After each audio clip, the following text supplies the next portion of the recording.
Почитувани, Љупчо Николовски е човекот од позадина на Зоран Заев, генерален секретар на СДСМ, кој ги организирал сите изборни нерегуларности и целиот партиски подкуп. Тој не е лицето кое може да биде вице-премиер за борба против корупцијата. Под палката на Љупчо Николовски, како генерален секретар на СДСМ, е спроведен најголемиот подкуп во независна Македонија, каде дури 1 милиарда евра кој владата ги зема како заем и кој граѓаните ќе треба да ги враќаат, се потрошија на купување на гласови. Додека Николовски беше министер за земјоделие, му се случи најголемата криминална проневера на пари во тој сектор.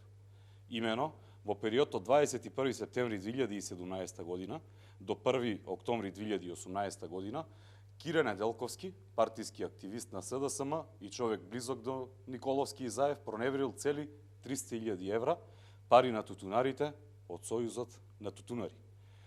Тутунарите реагирале и со писмо, подкрепено со документи и факти, го известиле и Зоран Заев и Љупчо Николовски како тогашен министер за земјоделие, но реакција немало.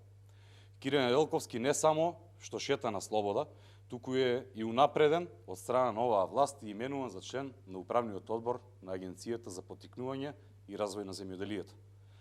Љупчо Николовски не се справи со корупцијата и криминалот во министерството со кое раководеше, а од тука не може ниту да очекуваме дека ќе се справи со корупцијата и криминалот во целата држава и напротив, тој ќе го напреди. Николовски, ниту како генерален секретар не ги почитуваше законите. Во ек на корона кризата, кога цело Скопје беше затворено со одлука на владата на СДСМ и ставено во карантин, на 6 и 7 јуни тој избега од градот, исто како и неговите сопартици Шекеринска и Шилегов, и отиде во Берово, каде немаше 72 часовен карантин како што беше случајот во Скопје. Низ текот на неговата кариера ќе го пратат најголемите лаги упатени кон земјоделците. Тој и Зоран Заев ветуваа сигурен откуп и високи откупни цени, а веќе четврта година како се на власт, ниту сигурен откуп има, ниту повисоки откупни цени. Љупчо Николовски го упропасти македонското земјоделие, а сега е наред да ја упропасти и целата држава. Ова не се нови кадри, ова се старите истрошени кадри на СДСМ со конекции со транзицијата. Ви благодарам на вниманието.